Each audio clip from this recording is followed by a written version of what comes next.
Bom dia Boa tarde e boa noite e boa madrugada para aqueles que não conseguem dormir. bem-vindos a mais um Apofenia Cat, agora mudou o nome. A gente acabou mudando ali porque viu alguns outros nomes que tinham é, esse mesmo conceito. E a gente quis dar uma diferenciada ali, só tirar o Szinho, deixar o Catzinho. Até por conta da ilustração que a gente já colocou ali no canal. Isso, que tem tudo a ver com o nosso jeitinho tupiniquim de falar de ciência, né? Que é o nosso jeitinho. E Exatamente. vai ser sobre isso. Pindamonhangaba, beleza. Estamos aqui com Boninho, nosso querido Hello. amiguinho. E É, italiano. prazer, Thalia aqui de novo. A gente vai falar um pouquinho sobre o tema de hoje e logo mais a gente continua. No programa de hoje a gente vai falar, né? O título é sobre a crise na estruturação da educação, saúde e trabalho, que tá tudo emendado um no outro. Quando você é criança, você estuda, da sua adolescência, você começa a trabalhar. E se preocupa com a sua saúde, não necessariamente nessa ordem, né? Ou você estuda, começa a ter relações com a sua saúde, né? Se você tem alguma doença, se você tem alguma condição, e você trabalha. Então, todas essas três coisas aí estão muito bem amarradas, principalmente na sua vida jovem adulto ou adulta. Você começa a querer se preocupar com esses três fatores aí, né? Se você estuda, né, para ter um bom trabalho e para ter uma boa saúde. Você começa a perceber ali que a partir do seu desempenho muitas vezes você acaba tendo algum probleminha psicológico. E hoje a gente sabe que o jovem costuma ter ansiedade e depressão como se fosse algo natural de certa forma, e para quem trabalha, o próprio burnout é algo comum que as pessoas acabam querendo dizer que não existe muitas vezes. Enfim.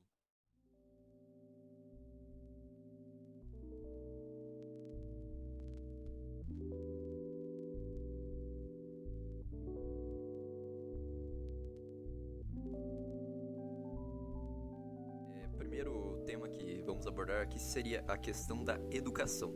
Claro que a gente já falou sobre a escolha dos nossos cursos, né? Mas trazendo um pouquinho pro tema geral do que a gente acaba aplicando aqui, é... como que vocês escolhem o curso de vocês? Tem influência sobre o que as pessoas dizem? Sempre tem influência, às vezes, com bom senso ou sem bom senso, né, dos pais, tipo, dizendo para o filho, você deveria fazer isso, e de uma conduta, né? Tipo, você tem que fazer, por exemplo, medicina, né? Que é um curso bem renomado e tudo mais. Aí você força uma pessoa a fazer algo que ela não quer. Então, tem essa questão dos pais, tem as questões, por exemplo, minha, que eu me identifico um pouco, de certa forma, que é que eu gostava dos meus professores de química. Eu dei sorte que eu gostei, tipo, de todos, da forma que os professores e professoras, né, de química que eu tive trabalhavam muito bem. Aí eu tirei, né, tipo, um pouco de referência deles ali, tipo, felizmente, né, eu tive professores que gostavam de dar aula de química, então eu tive, nossa, é algo que as pessoas realmente gostam, peguei referência, né, então é algo que realmente leva muito a se construir, né, no interesse da pessoa. Tal, que mais? O meu irmão mais velho trabalha com isso, ou eu tenho um amigo que, sei lá, faz programação, trabalha com TI, ganha muito bem, ou segue coisas muito da hora. Tipo, poxa, é algo que você se espelha, né? Bem ou mal. Enfim, Ou, fugindo um pouquinho da questão mais pessoal, a gente sabe ali que vai muito mais pro lado social. E aqui a gente vai comentar um pouquinho sobre como esse caráter social acaba sendo formado pelo. além da questão pessoal, tem essa questão social, do que o aluno tem contato, né? Então, claro que isso vai depender de que tipo de escola que esse aluno vai ter contato, né? Eu sempre estudei em escolas públicas, então, se comparar a escolas mais com mais particular, sim, é um pouquinho mais limitada, né? Dependendo do colégio com que você compara. Então é claro que, e não só entre particular e pública, né? Tem muita diferença entre escolas públicas mesmo. Por exemplo, tem regiões, né, mais interior que a educação ela é um pouco mais precária do que regiões mais centrais, de cidades maiores, mais próximas a uma capital ou uma capital em si. Então, a forma com que o aluno ele tem contato com quaisquer forma de educação, isso vai dizer muito sobre como que ele enxerga a educação. Por exemplo, se tá numa região que não tenha tanto incentivo, não tem tanto investimento em educação, o aluno ele vai ver aquilo como se fosse uma obrigação e não uma visão de, eu tenho aqui uma possibilidade de eu me aperfeiçoar e tudo mais, que já é uma visão mais elaborada de como você veria o ensino. Que eu fui ganhar essa visão de ensino muito depois que eu me formei no ensino médio, por exemplo. Então, e isso é diferente de regiões mais que se investe mais em educação, que você não só investe em educação, mas você investe no aluno no sentido que, olha, educação é para isso, você pode fazer isso, isso, isso, isso, isso. Então você criar essa noção do que a educação pode mudar, pode construir para uma pessoa. E infelizmente isso não é homogêneo no Brasil, acho que no mundo, né? Mas em termos de Brasil, né, no Paraná, aqui onde a gente mora, mesmo na mesma cidade, isso não é homogêneo. Então, a região, tuas condições financeiras, ela vai dizer muito sobre aonde você vai estudar.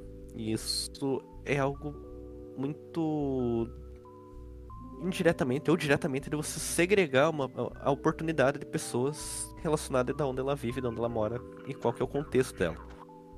E isso é muito preocupante em questão de educação, né, no caso. Sim, questão de acessibilidade ali, como o próprio Guilherme falou, é muito complicado você morar numa região mais periférica e você ter acesso a um ensino de qualidade. E indo um pouquinho mais pra frente, dessas dimensões diferentes de certa forma, a gente pode colocar um dado de que 30% das pessoas que estudam e estudaram em escolas públicas, elas têm acesso ao ensino superior da faculdade pública em si. Todo o restante, todos 70% que consegue ter acesso a esse tipo de educação acaba frequentando a escola particular, que tem muito mais preparo, tem acesso ao conteúdo que para essas provas preparatórias, para poder estar entrando na instituição em si. Então, acaba sendo uma situação bem problemática. Isso, eu, por exemplo, não tinha, né? Meus pais também não tinham condições na época de arcar com, por exemplo, um cursinho cursinho de vestibular. O pré-vestibular, né? Que é chamado. Então, poxa, eu dei sorte, né, nesse sentido, por quê? Porque tinha alguns programas de cursinho voluntário, né? No caso, que eu fiz. Então, eu ter passado e ter cursado uma universidade pública tem parte, né, desse tipo de programa, né, de cursinho mais voluntário para esse tipo de pessoas que, e bem ou mal, essa indústria de cursinhos pré-vestibular, né, que é muito forte agora no Brasil, porque, né, virou uma indústria, né, de você vender esse conhecimento mais enlatado para o aluno decorar ali, tipo, achar que tá aprendendo alguma coisa, mas ele tá aprendendo mais uma fórmula de aplicar algo que ele não necessariamente sabe. Ele pode ser que ele saiba o conhecimento ou não, mas ele vai aprender uma forma, ele vai aprender a mecânica da prova. Ele não vai aprender sobre o conteúdo da prova especificamente. Esse que é o diferencial desse tipo de cursinho. Eles dão conteúdo, tá? Você pode aprender ou não, né? Pode aprender de forma superficial. Mas você sabe exatamente como que a prova funciona, e isso ajuda muito, né? Nesse tipo de prova de vestibular. Como que a prova funciona, como que é o sistema, né? Como que é a matemática das notas, né? Da atribuição de nota dela. E isso realmente faz uma bela de uma diferença para você passar num cursinho. E eu não tive contato com esse tipo de curso, com esse tipo de conhecimento, né? Então, eu realmente dei muita sorte quando eu passei no vestibular, né? Por conta da minha nota, que não foi lá aquelas coisas, mas foi suficiente para passar. Então isso, por isso já foi ótimo. E o que é preocupante, né? Como eu disse, né? De forma ligeira, sobre essa indústria de conhecimento enlatado que eu chamo, é que você realmente cria uma ilusão que o aluno tá aprendendo alguma coisa, mas não, aí muita da grande taxa de existência de faculdades vem por o aluno ele achar que ou ciência, ou seja ela humana, física, da área de saúde, né, biológicas, ela funciona de um jeito, aí você chega numa universidade que realmente é, não o jeito certo, mas o jeito que a academia funciona, e aí muita gente não se adapta, não se adequa, porque aprendeu, achou que se educar, né, tipo, a educação era de um jeito, mas na verdade ela é de outro. Então, mesmo dentro da faculdade, é algo que eu tive que trabalhar depois, né, que a forma com que eu tinha aula na graduação era de um jeito, né? Você aprende de um jeito, você aplica na prova, você aplica nos seus projetos ali, seja de iniciação, de extensão. É totalmente diferente de você fazer ciência numa pós-graduação. Então, eu tive que mudar meu jeito de estudar do ensino médio para graduação, né? Para a universidade, e da universidade para pós-graduação, porque eu sei estudar, mas agora eu tenho que saber trabalhar com isso. E trabalhar com conhecimentos é algo, claro que já é mais avançado, tudo mais já tá lá pra frente, né? Que não é bem o foco, mas sempre tem essas mudanças de como que você enxerga os seus conteúdos, como que você estuda, como você se constrói educacionalmente. Uma coisa que podemos observar ali é a questão da mecanização do conhecimento ali que existe nesse período do ensino médio e também que acaba se estendendo além daquele curso preparatório que você acaba comentando ali sobre o que você já disse em si, das mecânicas das provas são a forma que a indústria das faculdades privadas elas acabam crescendo no Brasil, porque como essas pessoas elas não têm acesso em si à faculdade pública, às vezes pela falta de preparo, às vezes pela falta de sorte, muitas vezes a gente tem sorte de entrar também. Isso. E, essas pessoas acabam financiando uma faculdade ali e também desistindo por conta de não ter dinheiro para poder pagar. Isso, por exemplo, é mais para essa parte de faculdades particulares, né, no caso. Tem um quizinho, né, de crueldade, porque eles te vendem o curso muito bem, né, tipo, o pessoal que eu conheço e tudo mais, que eles vendem muito bem o curso no primeiro e no segundo ano, incentivam o aluno. Mas, como é uma faculdade particular, ela é uma empresa, então eles priorizam o lucro. Então, a partir do momento que você chega ali no terceiro, quarto ano, tipo, o tratamento muda, né, porque o aluno tá numa situação de, digamos assim, vulnerabilidade, porque, poxa, já passou 2, 3 anos que ele tá ali, ele pagou tudo aquilo, ele não pode sair agora. Então a universidade, ela sabe disso, né? Tipo, ela sabe que o aluno tá, entre aspas, preso à universidade, e ela vai ter que terminar aquilo de qualquer jeito para obter o seu sonhado diploma, né? E o número de faculdades particulares, seja principalmente com cursos online, né? O famoso EAD, que eles vendem muito essa estuda em qualquer lugar, seja voltando do ônibus do trabalho, seja tomando café e tudo mais. Isso é meio ruim de você vender uma educação dessa maneira, porque, poxa, tipo, a sala de aula numa faculdade, ela existe por algum motivo. Se fosse assim, tipo, eu teria tido minhas aulas, sei lá, num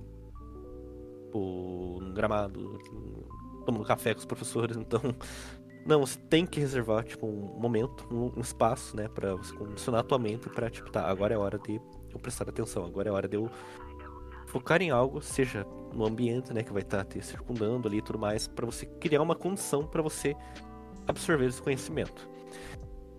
A gente pode observar isso até na questão ali do momento de pandemia, né? As pessoas que... Eu pelo menos conheço várias pessoas ali que passaram um ano inteiro que elas estudaram ali o EAD em branco ali, em questão de conhecimento, e elas foram pro próximo ano, onde elas teriam que sustentar o conhecimento de certa forma que elas deveriam obter nesse ano, nesse período de pandemia, tipo, com conhecimento novo que iria vir a corroborar, né? E, enfim, elas de certa forma, tiveram que reaprender tudo que deveriam ter aprendido ali já. Sim, e nesse contexto de pandemia, que foi crucial para educação no sentido ruim, né? Porque muita coisa mudou. Tipo, você vê professor reclamando, você vê aluno, tipo, tá todo mundo reclamando porque, poxa, esses 2 anos foram muito prejudiciais, né?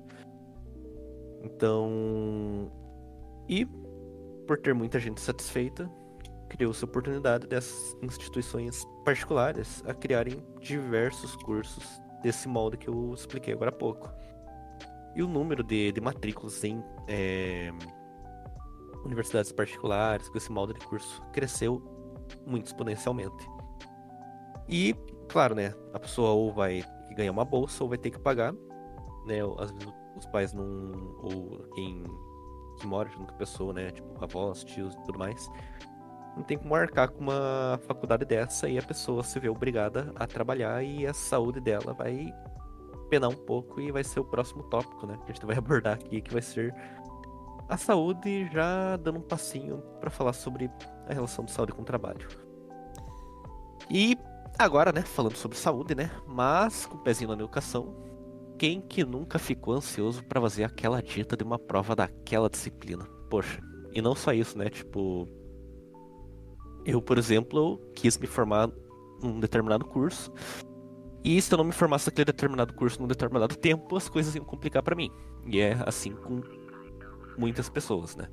Então, e isso afeta muito a sua saúde, né? Como que você se vê no curso, como você se vê como pessoa, como você se vê como profissional daqui a uns anos. E isso não tem como, isso mexe muito com a cabeça do aluno.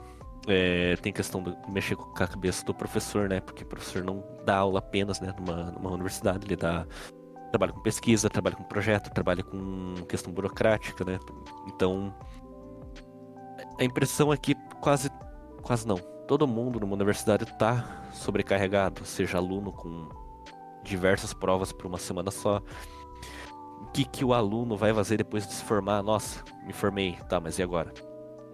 Eu sou um profissional, só que aonde eu vou? Tipo, então é uma sensação que eu tive, né? Acho que todo mundo tem, na verdade.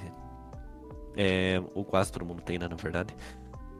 De você se formar, pegar o canudo na mão ali e agora, para onde eu vou? Tipo, eu vou para essa direção, vou para outra, é tudo muito vazio, é tipo aquele limbo, você se sente confuso, e isso infelizmente é normal. Aí você fica nessa, tipo, muita gente se forma, fica um tempo sendo desempregado, ou arruma um trabalho e vê que não é aquilo tudo e tudo mais, e vai para outra área. Então tem esse período de adaptação que ele é duro, tem esse período de adaptação até quando você entra na universidade ou toda mudança de ano, né? Quando vira o semestre ou quando vira o ano, né? Você sente aquele baquezinho. E, claro, vai depender de como tá a sua cabeça para lidar com esses diversos mini limbos durante a graduação e após a graduação, né? Ou não só durante a graduação, você terminou o ensino médio, você passa pela mesma coisa, né? Se você vai empreender, se você vai estudar por conta própria, se você vai para a universidade, se você vai, sei lá, trabalhar não importa onde, você acabou um ciclo educacional ali, no caso que todo mundo passa pelo ensino médio, ou não, né? Você você se olha numa situação desse limbo e tipo, putz, e agora? Então leva um bom tempo para você se adequar a alguma coisa, você achar alguma coisa, mesmo que não seja nos seus planos, né? Mesmo que seja temporário, mas leva um tempo para você se adequar e como vai estar a cabeça da pessoa no momento, vai dizer muito sobre aonde a pessoa vai e como ela vai. Então a saúde mental da pessoa, ela é o principal desse meio todo. De como que ela vai se comportar e como que ela vai agir, né? Tipo, perante as N situações que a pessoa vai enfrentar ali.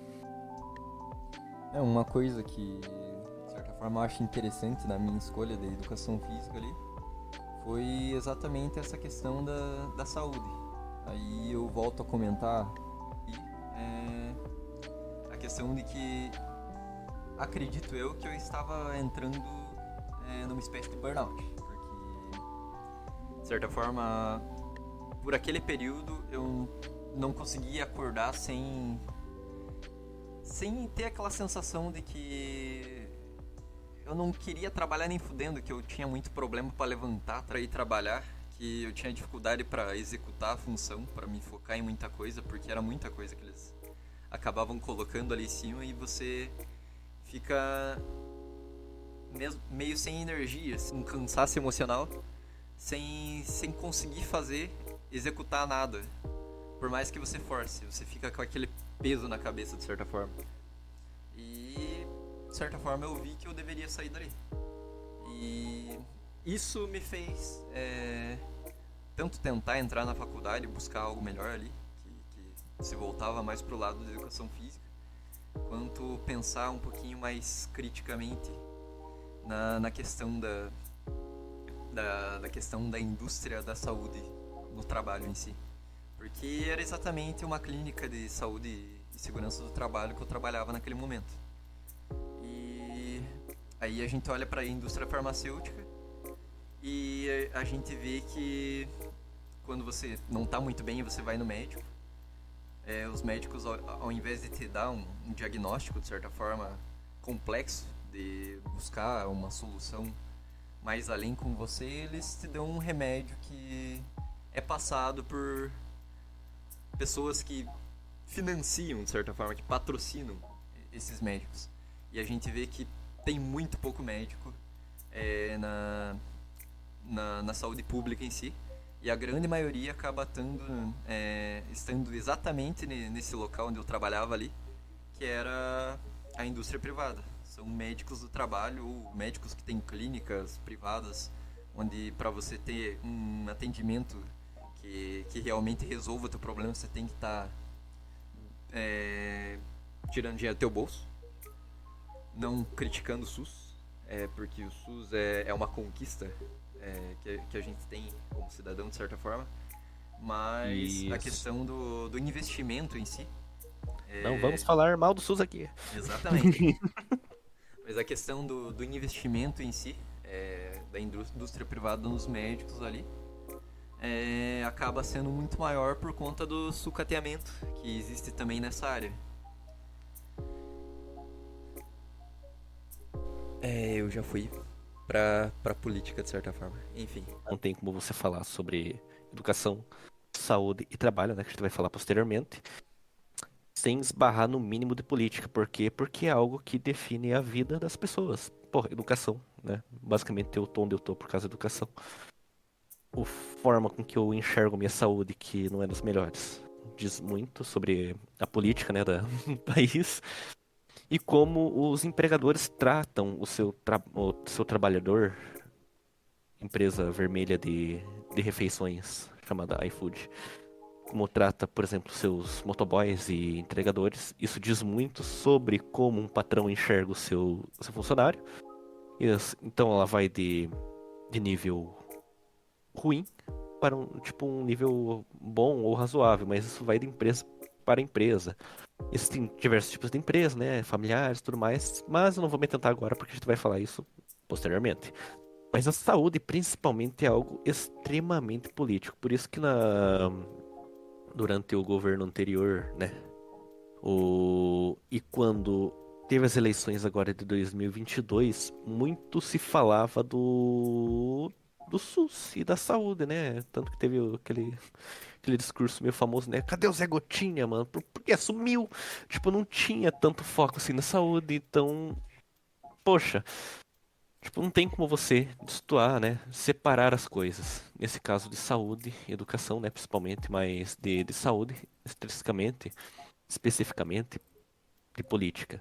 Então, realmente é algo a, a se preocupar, né? Algo a se pensar. E é claro, né?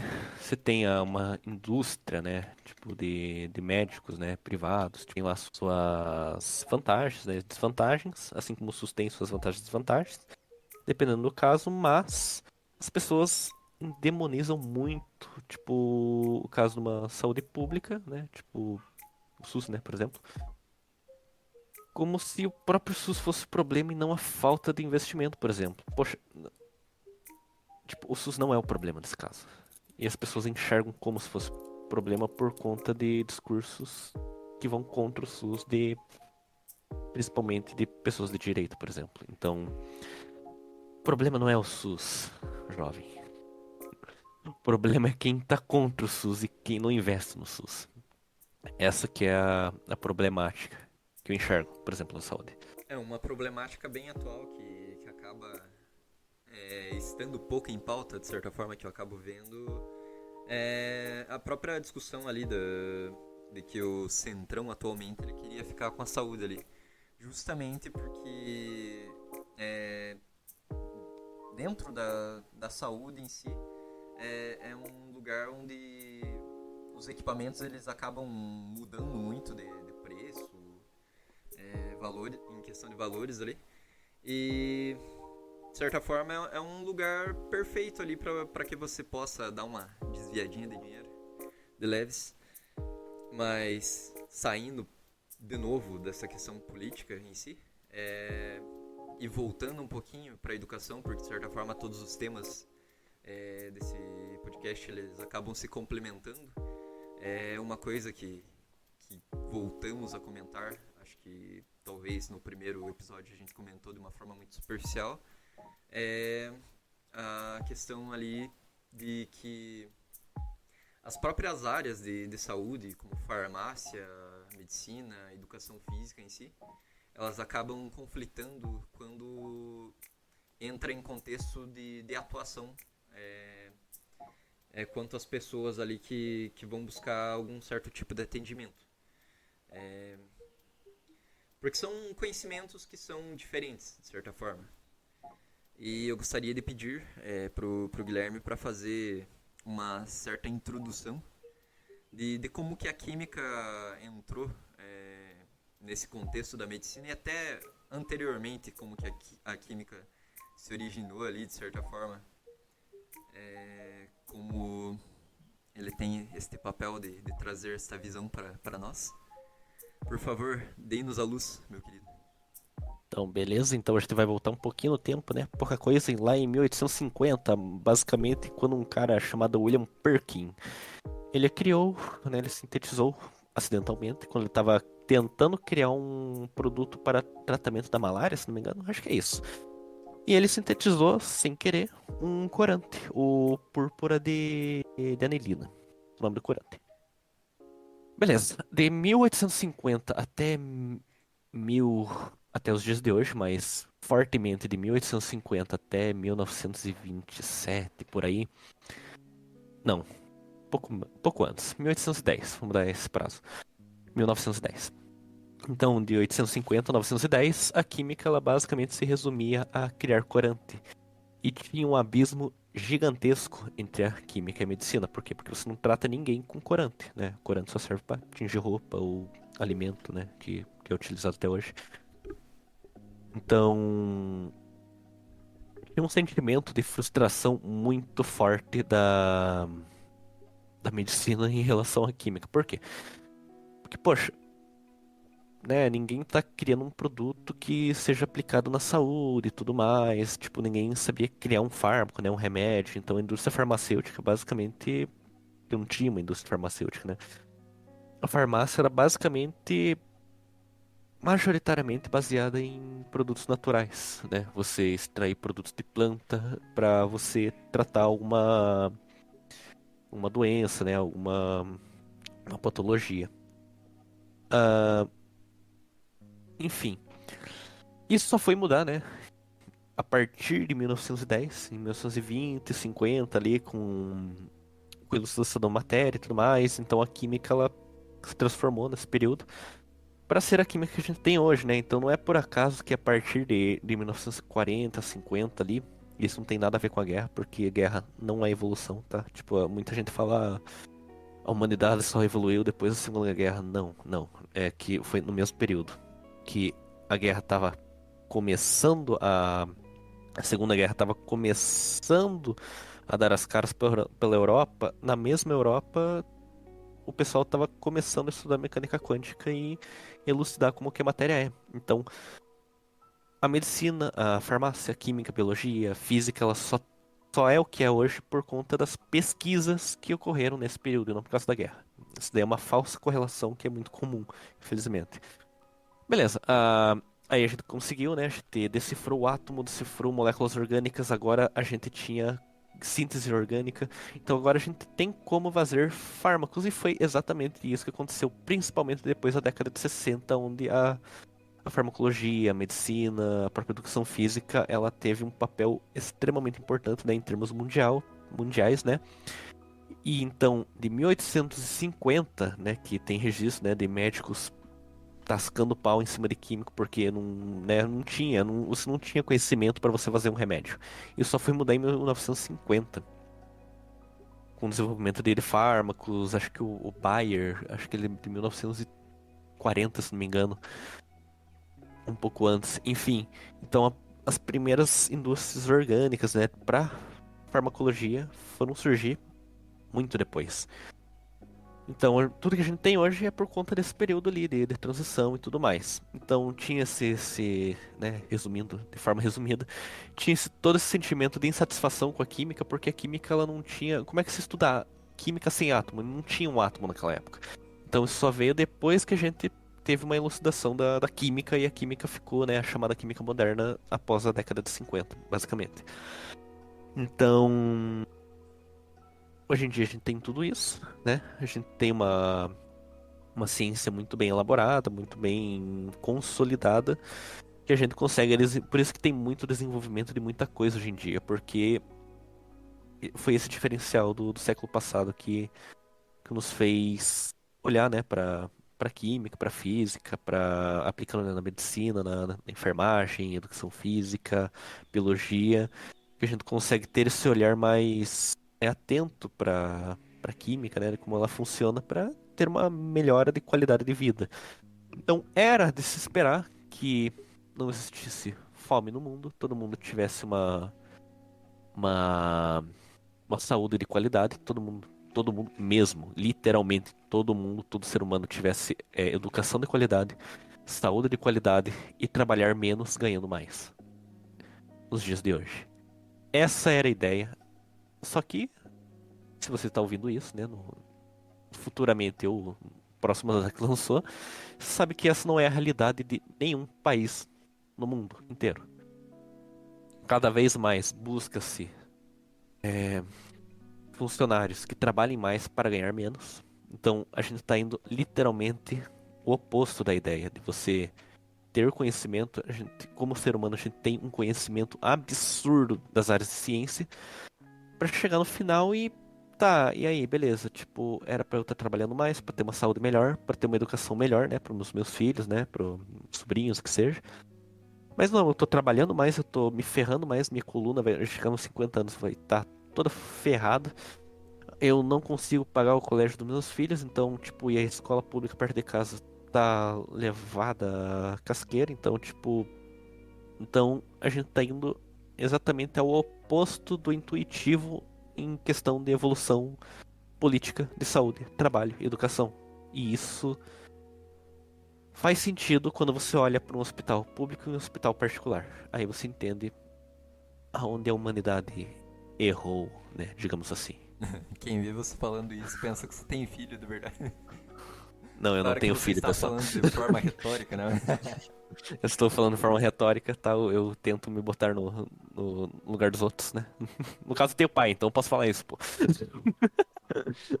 Então, tipo, eu vejo, né? Meu pai, preocupações dos meus pais e tudo mais, então eu tento me botar no lugar dos outros. Então, é isso, né? Pô, eu ia falar um negócio simples, acabei botando política aí, perdão. Não, faz parte.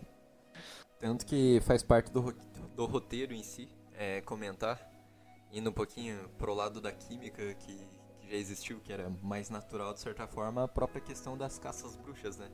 Como que tava tendo o surgimento do poder do médico naquele momento, e com o apoio da Igreja Católica, que era a potência, também que existia, que responsável por muitas atrocidades, e que acabava colocando o médico como uma pessoa capacitada para diagnosticar doenças, só que com algumas trocas em si, né? Tanto que naquele período ali, século XV ao XVIII, que ocorreu a caça às bruxas, os médicos acabavam publicando artigos Isso, não, com, desde. com causas sobrenaturais, possessão demoníaca, coisas do tipo. E colocando em questões clínicas também, que ocorriam aqui no Brasil nos anos 36 a 56, ali ainda faziam a tal da lobotomia, né? Que é a inserção ali, tem o caso mais famoso ali, que eles colocavam um picador de gelo nos lobos frontais ali, e eles rompiam ali a parte mais ligada ao pré-frontal e de certa forma acabavam desligando o cérebro da pessoa, deixando ela meio que em estado vegetativo. Meio que não, né? Porque a região mais centralizada do cérebro é responsável ali pela questão do processamento das informações. Então, vemos que, não criticando em si a medicina, mas criticando métodos, abominando métodos, assim como a própria guerra, como você mesmo comentou, para algumas pessoas é vista como uma forma de progresso. Eles buscavam progresso a todo custo e isso é feito por pessoas egoístas que querem ter algum tipo de notoriedade enquanto buscam fazer a ciência, mas fizeram desumanidades ao invés de ciência, né? E não conseguiram resultados bons e não tinham um método científico correto, né, para conseguir fazer com que o nosso conhecimento crescesse. Claro, né, que em menor número, né, ainda existem, não lobotomia, né, mas cientistas maus, né, cientistas ruins. Não cientistas, pessoas, né, tipo, não na ciência, mas pessoas tentando inovar à custa de outras. E isso acho que, tem a mesma proporção. Tipo, sempre tem, sempre vai ter esse tipo de gente tentando inovar, crescer às custas da qualidade de vida do próximo, né. No caso da lobotomia, né, ela acho que foi inventada em 35 ali acho que era um neurocirurgião português. Se não me engano é Erga Muniz, eu tenho que averiguar melhor essa informação, mas enfim, foi nesse período histórico aí. Por isso que é meio recente, faz menos de 100 anos. Você consegue achar ali no Google fotos desse tipo de tratamento, né, onde ele, tipo, o médico às vezes pegava uma chave de fenda mesmo, ou esse negócio de gelo aí que, na agonia. Colocava ali, por cima do olho, cutucava o lóbulo frontal, por isso lobotomia de lóbulo, é lóbulo, enfim. E dava cutucada ali, mexia, e a pessoa ficava num estado quase vegetativo, né? Tipo, então é algo recente, digamos assim, mas tipo, É, daria um bem tema, né? recente, 56 foi o momento que foi proibido ali. Ainda existiam clínicas psiquiátricas que acabavam utilizando esse tipo de método aí. E, de certa forma, uma coisa que é bem atual, em vários países ali que, tipo, até 2003 acabava acontecendo, no Alabama, Flórida, Nebraska, vários lugares, a própria cadeira elétrica, né? A cadeira elétrica também era bastante utilizada e geralmente para transtornos psiquiátricos, psicológicos. É, a lobotomia mais para questão de depressão grave ou pessoas que queriam cometer suicídio até. Ou hiperatividade, né, no caso. Tipo, Sim. nossa, o meu filho é um paraquedas em casa. O que que eu vou fazer? Enfiar uma chave de fenda no cérebro dele. Tipo, era esse o absurdo que se tinha na época. E era normal, né? Porque, o médico falou, então tá certo. A cadeira elétrica era utilizada para pessoas ali que tinham convulsão também, enfim. Era o tipo de tratamento que era utilizado em pessoas com problema de ressocialização e que acabavam sendo vistas naquele momento como massas podres da sociedade, de certa forma. Porque é uma espécie de controle social que, que era criada para que outras pessoas não fossem contagiadas com isso. Caro. Exatamente. Mas não precisa ir muito longe, né? Tipo, pessoas aí com a memória fresca, né? Da pandemia. Quem aí não lembra do tratamento por inserir ozônio no seu ânus para tratar Covid-19? Então, esse tipo de absurdo, eles não estão muito longe, não. Tipo, coisa de 2 anos atrás, por aquele tal governo lá, os métodos de tratamento, seja com ivermectina, cloroquina, ozônio, né, naquele lugar, ozônio no cu e gritaria,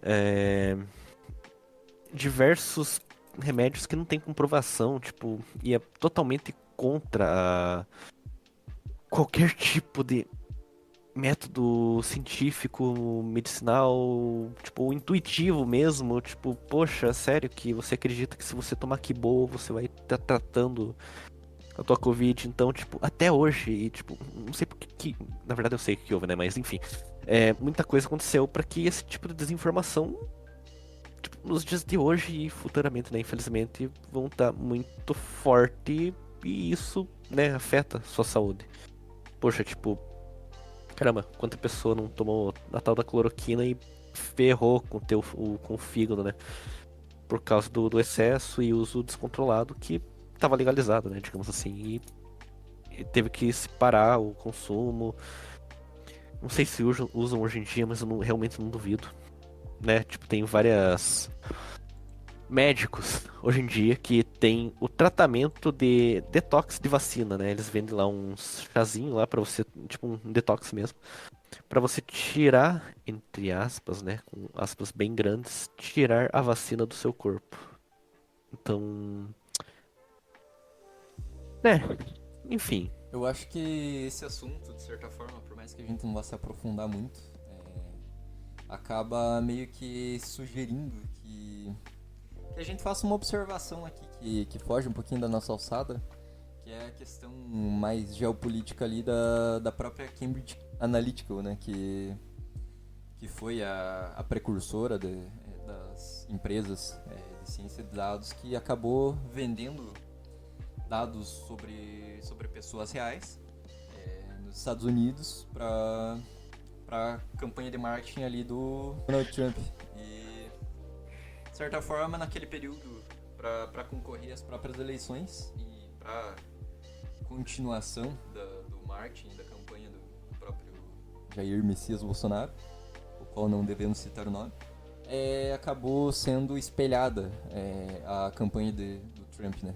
Então, a própria fake news chegou com muito mais força, a guerra híbrida em si, chegou com muito mais força nesse momento.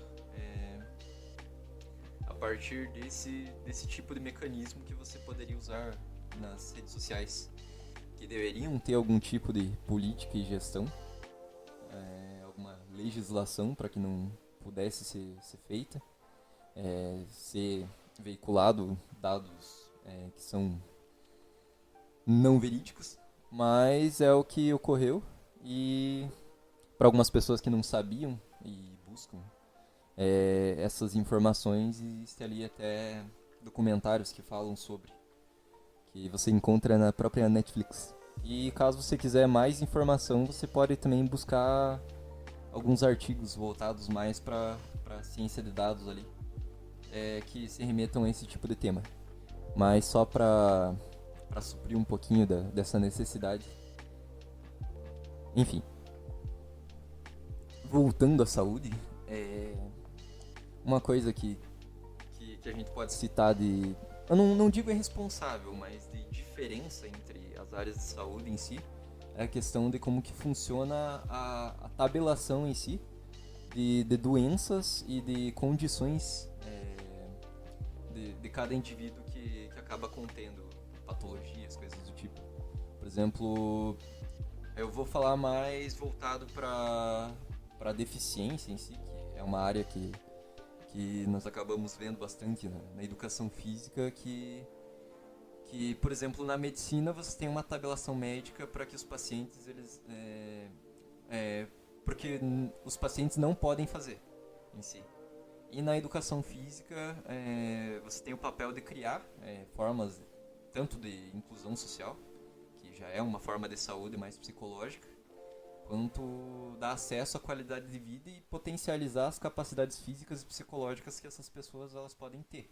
Por mais que essa doença delas, essa condição em si, ela possa ser crônica. Então você consegue melhorar a situação daquela pessoa, que de certa forma ela sofre muito de segregação, tanto social, Porque, por exemplo, você vê que essas pessoas elas têm o direito delas de ir e vir, tipo, totalmente quebrado na sociedade. Você vê até na própria faculdade pública, que deveria ser um local de inclusão, ou na questão de locomoção em si na cidade, você vê muito pouco dessa inclusão para que essas pessoas possam estar inseridas nesses locais. E, enfim, escolas, existem pessoas que acompanham essas pessoas para que elas possam estudar. Elas são excluídas tanto das atividades físicas quanto, de certa forma, muitas vezes os pedagogos dessas escolas eles acabam criando salas para essas pessoas que são deficientes. No caso, hoje não é dito mais, não é mais usado o termo pessoas especiais. Enfim. E, de certa forma, a educação física, como área da saúde, ela busca trazer soluções para esse tipo de coisa. Se especializando também em questão de ativismo, de direitos políticos, porque pessoas com deficiência têm muitos problemas em questão de direitos políticos. Elas devem se especializar em várias áreas voltadas à psicologia, filosofia, a como funciona o próprio cérebro dessas pessoas. Por exemplo, uma pessoa com paralisia cerebral, ela tem, de certa forma, uma lesão numa certa região do cérebro. Vamos colocar de outra forma. Quanto mais cedo uma pessoa ela sofre uma lesão no cérebro, o cérebro dela vai se desenvolvendo e essa lesão ela vai aumentando e se desenvolvendo junto com o cérebro, afetando mais a condição dessa pessoa. Por exemplo, se você tem numa parte mais externa do cérebro, é muito mais voltada à condição motora.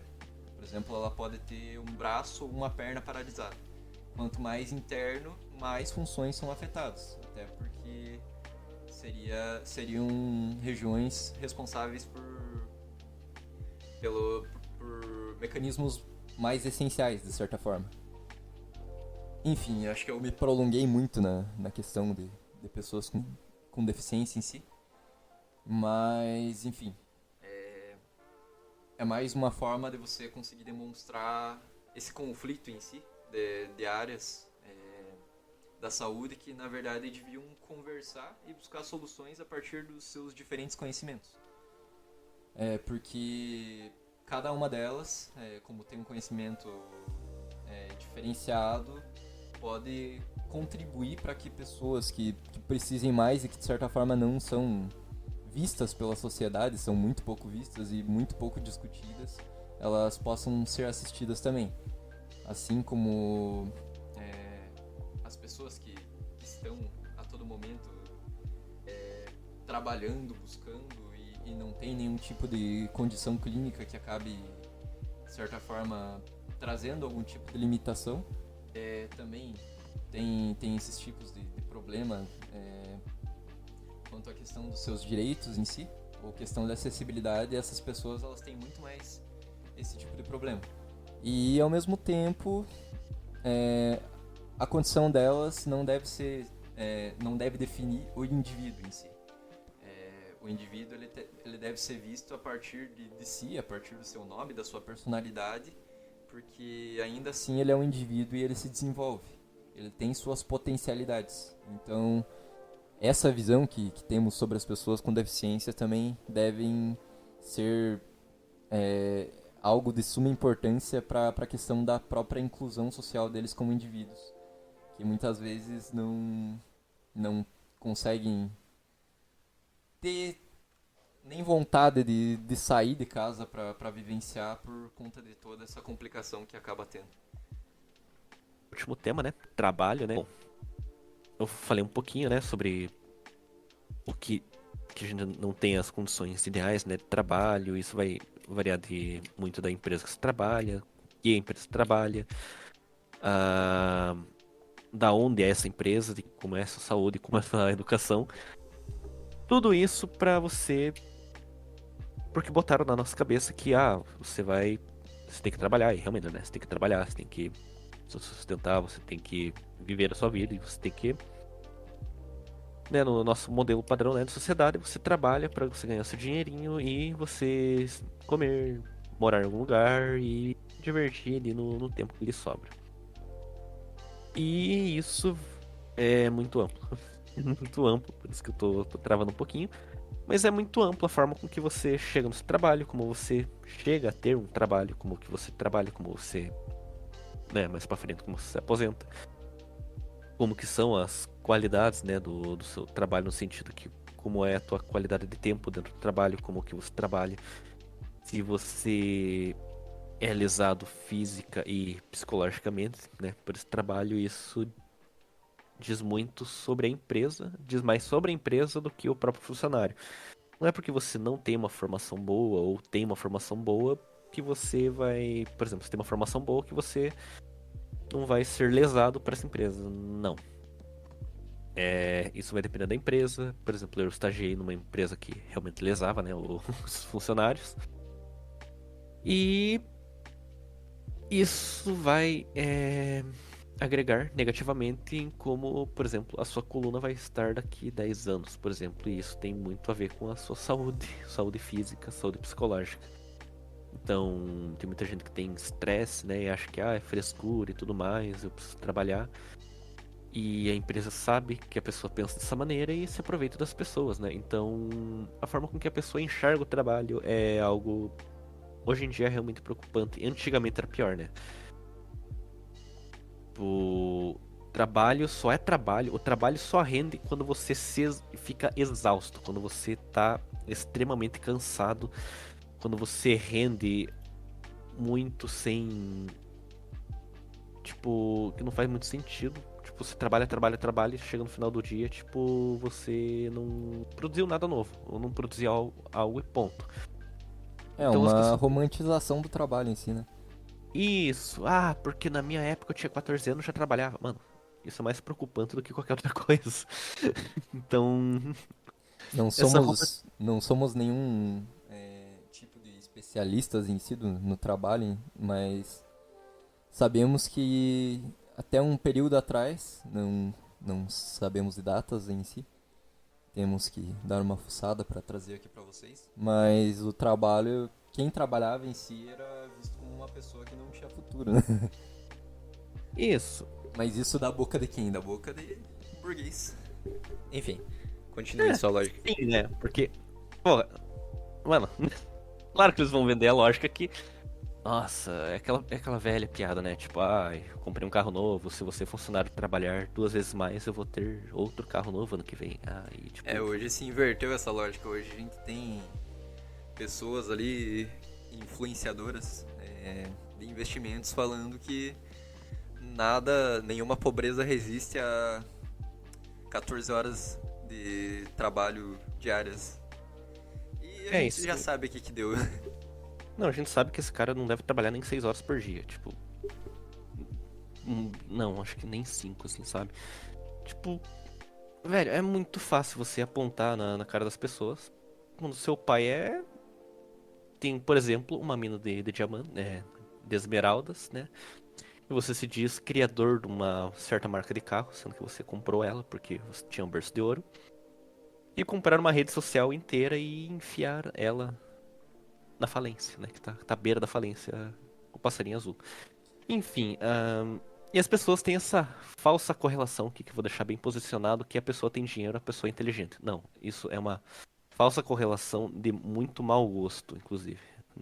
Inclusive Pessoas. sabemos que cientistas associados a pessoas que têm muito dinheiro, que acabam sendo vistas como pessoas muito inteligentes, de certa forma são descartadas descaradamente a cada momento em que aquela pessoa chega, de certa forma, a, ao cansaço extremo, né? Então aquela pessoa ela fica, de certa forma, com a conquista da outra a partir de um contrato, onde basicamente a descoberta daquela pessoa ou a obra daquela pessoa em si ela pertence à instituição que está contratando ela e aquela pessoa não tem nenhum tipo de visibilidade na sociedade. Quem fica com toda a visibilidade é a pessoa empregadora, de certa forma. Não dizendo que todos os empregadores são pessoas desse tipo, porque sabemos que existem classes sociais em si, mas colocando um burguês em si, em vista nessa observação, é meio que isso que acontece. Isso, e por isso que eu gosto, né? Por exemplo, de o meu super-herói favorito, que é o Homem-Aranha, porque ele fala exatamente sobre isso, essa frustração do jovem. Não, tipo, a parte do superpoder, mas a parte do Peter Parker, né? Porque, tipo, porra, o cara é inteligente pra caralho, porra, o cara é, tipo, desenrolado, o cara e ele tem diversas dificuldades, né? Pessoais que uma pessoa normal tem, que é pagar conta, arrumar um emprego, terminar a faculdade dele. Isso, pra mim, é o ouro do Homem-Aranha, agora com a versão mais atualizada, né? Que o Miles Morales. Miles Morales, que, nossa, ele conseguiu renovar o Homem-Aranha de uma forma muito boa, porque, poxa, tipo, ele atualizou muito bem o personagem, tanto em HQ quanto nos filmes, né? Do Aranha-Verso, que é exatamente isso, principalmente nas HQ, né? Que tem mais espaço, né, pra você trabalhar isso. Mais tempo, né? Então, você trabalhar, né? A ideia desse jovem, né? De periferia, né? E como que ele, porra, ele é inteligente, ele tem lá, ele consegue, né? Suas oportunidades que os pais dele mesmo reconhecem que, tipo, pô, não é uma qualquer oportunidade, né? Tipo, no contexto deles. E eu acho isso incrível, né? Na real. Tipo, acho o personagem incrível, a ideia, tipo, o Miles Morales faz total sentido com o Homem-Aranha. Total. Nossa, tô falando do Homem-Aranha, nem era o tema, mas enfim. Mas isso tem muito a ver com a relação do jovem, né? Do jovem adulto, ou Como do ele se adolescente, né? reconhece na atualidade. Isso, e tipo, poxa, eu quando era mais novão, assim, eu queria porque queria trabalhar, porque, porra, eu queria, tipo, sair com meus amigos, queria, tipo, comprar um negócio ali maneiro, comprar livro, comprar jogo e tudo mais, e tipo, né, tipo, eu meio que não conseguia, né, porque, poxa, não tinha nem ensino médio completo e eu. Aí eu, poxa, eu ia tipo, ficar muito exausto e tudo mais, ia criar uma condição pra mim mesmo que acabou. Que bom, né? Que, tipo, a oportunidade, né? Que meus pais, tipo, interviram, não. Tipo, ó, segura a barra aí, vai chegar teu tempo, só estuda, moleque, deu, beleza. Eu É, acho que eu tô nessa condição também, por enquanto. isso, então. Né, claro, tipo, é inevitável. Todo mundo quer, por exemplo, sair de casa, ah, ter a sua própria casa, ter o seu carrinho ali, ter o seu espaço, que, poxa, tipo, por mais que você goste muito dos seus pais, mas, porra, você tem que ter a tua relação com você mesmo, tem que ter o teu espaço. É natural isso. Todo ser humano vai querer sair, né? Querer sair Eu da diria mãe, né? que de certa forma é uma oportunidade poder só estudar. Tipo, porque a lógica em si, pra gente também, é trabalhar e se você aguentar estudar, estudar junto. Por conta de que a gente sabe que não pode ser sustentado por muito tempo, né? Isso, E, e enfim, o máximo matar fome e sabe que tua boca ali tá sendo uma coisa que tá, de certa forma, pesando também no orçamento. isso, e, né, no nosso contextozinho, né, de brasileiro, né, de brazucas, em 2023 tá cada vez mais difícil você sair da casa dos pais, tá? Tipo, ai, um estúdio, que é só uma kitnet com um nome bonito, tá. Especulação imobiliária. Isso, região central, tá? Preços absurdos. E olha que a gente mora em Ponta Grossa, tipo, não é uma capital. Curitiba é extremamente pior esse cenário. Não vamos nem falar de São Paulo, né? Da mulher que paga 2.500 por um apartamento de 16 metros quadrados. Que, olha, absurdo que você chega. É um fenômeno que a gente vê hoje é a questão das casas ali que elas são construídas no mesmo terreno que deveria ser construída uma casa, tipo, elas espremidinhas ali.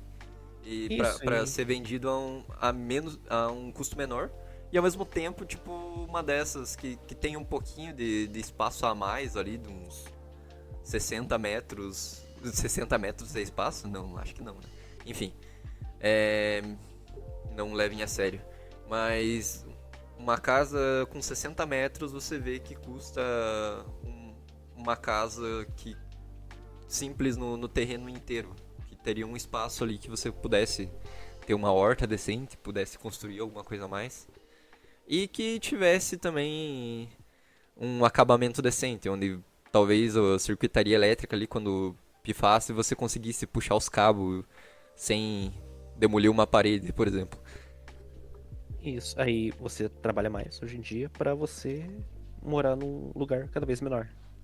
Então, eu fico pé da vida com o pessoal que fica romantizando esse negócio de, ai, o pessoal mora num apartamento de 20 metros quadrados, nossa, ele mora sozinho. Mano, não. Isso é horrível, tá? Tipo, você pagar um preço absurdo por algo pequeno, tipo, cabe literalmente você e um gato ali naquele apartamento e olha lá. Então, tipo, cada vez mais difícil, né, as condições de trabalho e pra você arrumar um trabalho, por exemplo. E as condições de moradia. Poxa, eu vou sair de casa, por exemplo, eu quero sair de casa, pra onde que eu vou? Eu vou priorizar um lugar próximo do meu trabalho, eu acho. E se você trabalha numa região mais central, vai ser bem caro. Bem caro. Dependendo da cidade, né? Às vezes você não pode morar um pouco longe por causa de trânsito, outros gastos que vão agregar, né, no seu orçamento no final do mês. Então, cada vez mais difícil você sair de casa. Por... Vou jogar um. Perdão interromper, meu querido. Vou jogar um questionamento a todas as pessoas que, de certa forma, discordam da gente aqui. Mas, voltando ao contexto da saúde, mas ao mesmo tempo vinculado ao trabalho. Por que será que, com o aumento de tantas doenças que são voltadas ao trabalho, com pessoas ali trocando de trabalho depois de se sentirem uma merda em outro trabalho, mas não podendo deixar de trabalhar, tipo, vão e buscam outros trabalhos, por que essas pessoas são aprovadas pela consulta médica para trabalhar em si? Será que vocês conseguem responder isto? E outra, você que trabalha, você que estuda, você acha que tem qualidade de vida? O que seria qualidade de vida para você? Conceitue, reflita sobre, busque informações sobre se tem qualidade de vida no trabalho, na vida em si. E em casos mais extremos, pergunta, você tá vivendo ou tá sobrevivendo? Acho que é uma pergunta muito válida nos dias de hoje. Sim, bom, essa pergunta sim acaba sendo um pouquinho clichê, mas ao mesmo tempo não tem muito aprofundamento pelas pessoas, né? Por exemplo, na própria ginástica laboral, que é um dos temas estudados pela educação física, a qualidade de vida ela se define a partir de como você se entende dentro do teu contexto de vida. Mas dentro também da questão ali de tabelação mais complexa, feita pelos profissionais de educação física, seria a questão de alimentação, de acessibilidade, de relações sociais, de estado psicológico, de trabalho, de valores em dinheiro, de quanto você recebe, de saúde física também. Entra todos esses conceitos de tempo também na questão da sua qualidade de vida. E, de certa forma, uma coisa que vemos ali, pelo que o Guilherme comentou ali, até na própria experiência de trabalho que ele teve, é a questão ali dele ser lesado pelo próprio trabalho. Coisa que aconteceu onde eu trabalhava, que acontece onde várias pessoas trabalham, em questão de indústria, uma coisa muito, muito pesada, e ao mesmo tempo defendendo a própria ginástica laboral, que acaba sendo uma das coisas que eu aplico e que eu estudo na minha iniciação científica, é a questão ali de que a maioria das empresas elas não tem ginástica laboral para os seus funcionários, que é algo ali que trabalha com as articulações e com as próprias doenças das pessoas ali que estão trabalhando naquela localidade. preparado, adaptado ali para pessoas ali, dependendo da idade, dependendo da condição física, dependendo do tipo de trabalho que aquela pessoa exerce. E muitas empresas elas acabam prezando muito mais pela produtividade e não pela qualidade de vida dos seus empregados. E, enfim, é um comentário que eu queria colocar a mais. Quer continuar, meu querido Boninho?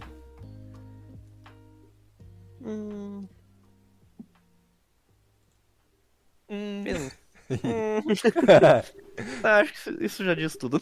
Não tem que pensar muito, não. Você falou muito bem, pô.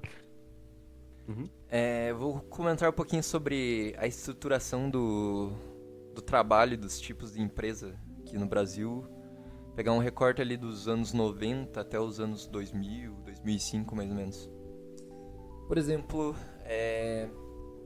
existe uma influência que a própria terceirização do trabalho acaba exercendo na forma que o trabalho se desenvolveu no Brasil. Hoje, por exemplo, a gente tem por volta de 60%, 70% dos trabalhos ali que são feitos de forma informal. Ou seja, não existe contrato entre o empregado e o empregador.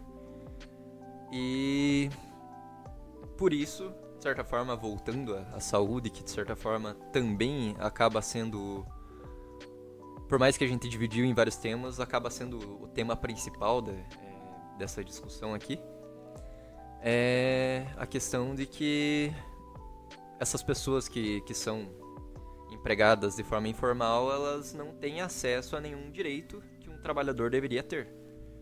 E também como desculpa, por exemplo, para dizer que é uma coisa melhor você trabalhar de forma informal, seria receber um pouquinho a mais, talvez. Ou a próprio tema que hoje em si é muito em alta e... em alta, é atual. Ignoro em alta. É atual é a própria uberização do trabalho. A questão ali de que, por exemplo, vamos pegar o Uber, o iFood, você pode ter o teu veículo ali para poder estar levando as pessoas para os lugares ou levando comida para outras pessoas, mas não existe nenhum tipo de assistência para essas pessoas quanto ao veículo delas. Elas são obrigadas, para receber alguma coisa a mais, a trabalhar quase literalmente às 14 horas por dia, mais até. E mesmo assim elas não conseguem viver no sentido literal, elas sobrevivem, elas não têm uma qualidade de vida boa. E também, de novo, voltando à questão das doenças osteomusculares, que são também um tópico da própria ginástica laboral, elas ficam muito tempo sentadas, muito tempo em uma só posição, ou quando é um motociclista, por exemplo, ao mesmo tempo que ele fica numa mesma posição, ele recebe muito impacto, muito choque, né, na região da coluna, quando está andando de moto, e isso acaba influenciando também na qualidade de vida física dele, além da psicológica, que ele tem que estar focado a todo momento no percurso que ele está fazendo. Então, aqui temos uma questão, um dilema muito complicado em questão ao trabalho, que é a própria qualidade de vida, a própria acessibilidade a essa saúde das pessoas que acabam trabalhando também. Qual que seria o papel dessa terceirização ou dessa uberização no trabalho? Por exemplo, quando surgiu a terceirização ali e o crescimento também do trabalho informal, dos anos 90 até os anos 2000 mais ou menos, essas empresas que terceirizavam, elas vinham para terceirizar trabalhadores para outras empresas que não queriam buscar funcionários. Ou seja, uma troca rápida de funcionários para basicamente, vou colocar de uma forma bem chula, se livrar de funcionários que estivessem incapacitados física e psicologicamente e conseguir outro tipo de mão de obra muito rápida. A partir dessas empresas que são chamadas de ilhas, de certa forma. Não vou entrar no porquê elas são chamadas de ilhas, mas resumindo, essas empresas são ilhas justamente porque elas não fazem outro tipo de serviço além de conseguir esses funcionários aí para poder encaminhar para essas empresas que estão, de certa forma, fazendo essa troca rápida de funcionários.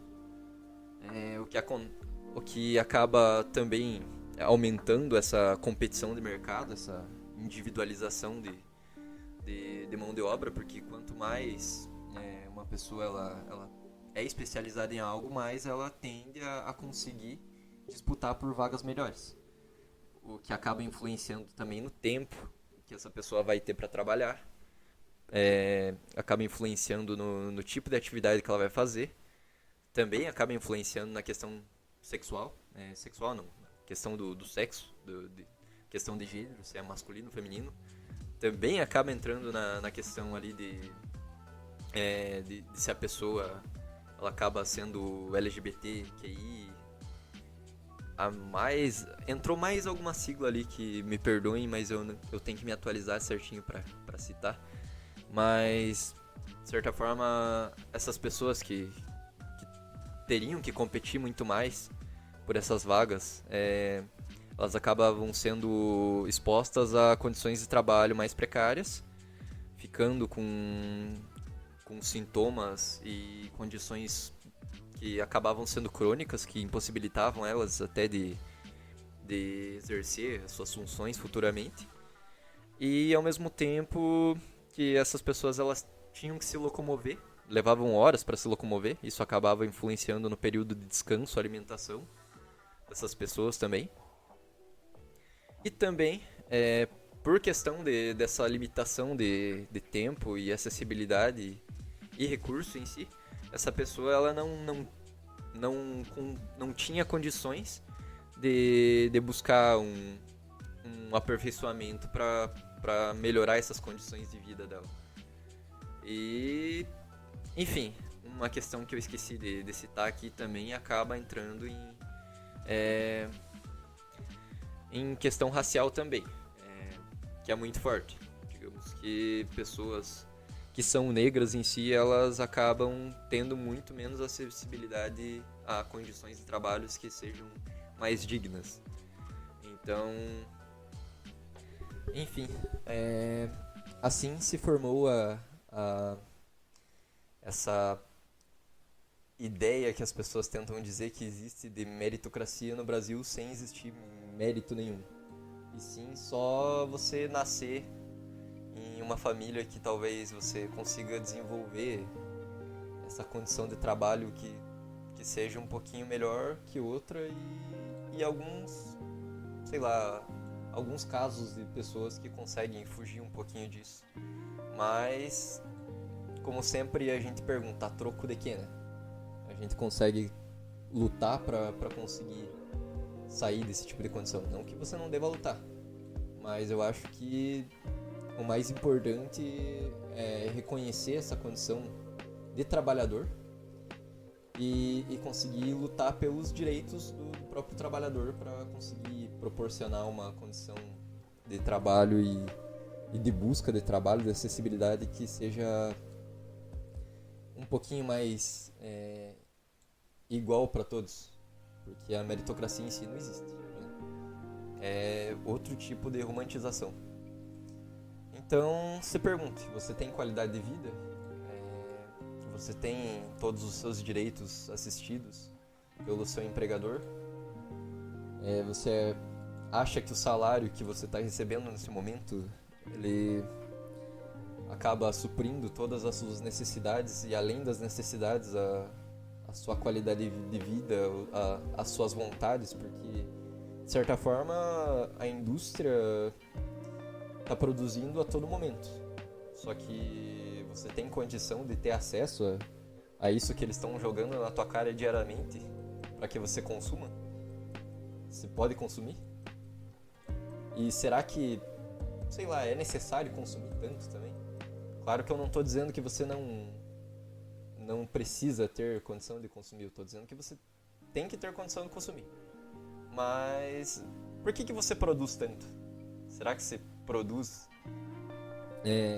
aquilo que você vai estar consumindo, você produz aquilo que vai ficar em um depósito valorizando, sendo jogado fora de certa forma, contribuindo para que indo para outro lado, né, contribuindo para que de certa forma o meio ambiente seja destruído e apenas pessoas que estão em condições privilegiadas possam ter acesso, ou será que você está produzindo para que você possa consumir? Dá para você trabalhar um pouquinho menos, dá para você produzir o que você vai consumir, dá para você ter uma qualidade de vida melhor. Só que a gente precisa lutar pelos nossos direitos. A gente precisa conscientizar mais as pessoas. Enfim, eu gostaria de ter dito um pouquinho disso em relação ao trabalho, em relação à saúde. Até porque, por exemplo, na própria ginástica laboral, quando você vai fazer algum tipo de pesquisa em alguma empresa que é privada, que seja muito grande, uma coisa que você é aconselhado no momento é você não comentar com a pessoa que é responsável por deixar que você faça aquela pesquisa naquele momento. Na verdade, você não pode nem falar para essas pessoas que elas não têm qualidade de vida em muitos momentos, porque senão elas vão achar que você vai estar conscientizando os trabalhadores delas, e isso vai acabar interferindo no processo de produção delas. Vai acabar radicalizando profissionais, né? Enfim. Boni. Isso é uma consequência de um fenômeno, né, que aconteceu aqui no Brasil, chamado capitalismo tardio. Mas, nossa, isso daí dá um tema só por si só. Mas enfim, é exatamente isso que é consequência desse capitalismo tardio que, poxa, se você tá privando as pessoas, em geral, de consumir aquele produto, você tá elitizando, por exemplo, o iPhone. Poxa, pega um país do norte, poxa. No Brasil, como é ter um Android, né, da vida, tipo, lá é comum ter um iPhone. Por quê? Porque a empresa, ela sabe que para ela ter lucro, ela precisa vender. Então você não você não deve criar essa elitização do produto. E isso é muito comum aqui no Brasil, tipo, da classe média, ou da classe média, né? Ela quer que cada vez mais as pessoas não tenham contato com alguns privilégios, alguns produtos, alguns benefícios. Saúde, educação trabalho, né, está intrinsecamente relacionado a isso, porque a classe média e tal, ela vai se achar menos especial porque alguém de classe baixa está tendo os mesmos direitos que ela. Então, por isso que isso é, infelizmente, muito comum. Mas, como eu disse, né, você resumiu muito bem, né, daria um tema só sobre isso e não vamos prolongar muito a isso, mas seria esse o resumo da ópera. Você tem um sentimento que essa classe alta, classe média e tudo mais, ela quer se sentir especial, deixando educação, saúde e trabalho cada vez mais inacessível para classes mais baixas. E isso dá como consequência a sociedade brasileira hoje em dia, basicamente isso. Você tirar de classe mais baixa para você se privilegiar porque você quer se sentir especial. Tanto que é a fala de um tal ministro aí da economia, né, do governo passado, que aeroportos estavam parecendo rodoviária. Ok, o Brasil eu acho que é o quinto maior país do mundo, ele é gigante.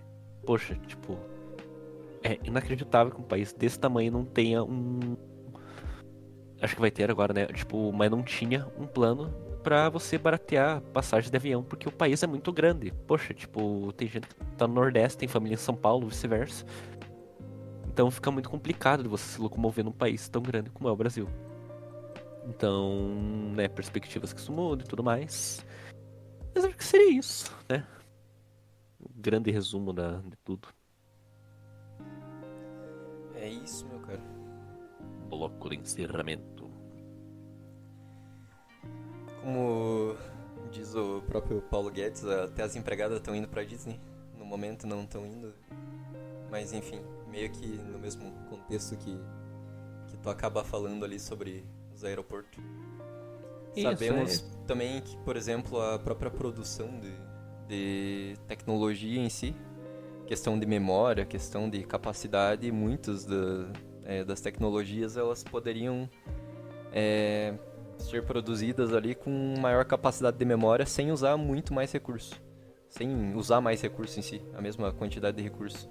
Mas basicamente eles criam classificações ali de capacidade em si para poder lançar com datas previstas e fazer com que o consumidor compre mais. Claro, o consumidor que tem maior capacidade aquisitiva. Enfim, bloco de É isso. encerramento. Então é isso, esse foi o segundo episódio, que por motivos de voz robotizada a gente teve que regravar, por isso que levou um tempo. Mas acho que agora a gente tá pegando um jeitinho, né, pra gravar os esquemas aqui, editar e tudo mais, e trazer essas publicações aí de podcast, né, no Apofinia para os nossos futuros ouvintes, né. A gente tá começando agora. E acho que é isso, né? Minha mensagem final é: comam frutas, legumes, bebam água e se exercitem. Não que eu faça isso, né? Arrisca, mas cuidar, né, da saúde, não se comportar como se fosse o chefe do seu trabalho, porque você é um funcionário, né? Digamos assim. Se você é funcionário, não se preocupe com a empresa como seu chefe se preocupa, e isso é comum, infelizmente, das Até pessoas. porque você fica muitas vezes nem com 10% do que você está produzindo. 10, acho que nem 1%. É, 10 é, nossa, 10 10 é demais, né, velho? Enfim, é isso. Enfim. Obrigado por escutar mais um Apofinia Cat, agora Cat. Estamos produzindo a nova capa. Até agora a gente tá usando uma que está sendo usada por enquanto. Enfim, tem que melhorar um pouquinho a arte ali que vai para os nossos canais de comunicação. Não temos fundos para bancar um artista de verdade para produzir umas thumbs maneiras. Mentira, o Guilherme é artista pra caralho.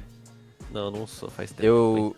Eu produzia muitas coisinhas, só que a real é que estamos meio sem tempo. Então me sinto um pouquinho desprivilegiado pela fala do Guilherme falando que eu não sou um artista de verdade, mas tudo bem. Não, sou um artista, mas... Tipo... Ah, você entendeu, pô. Enfim, é isso aí. Muito obrigado pela audiência. Até o próximo Apofinia Cat. Falou. Até o próximo. Falou!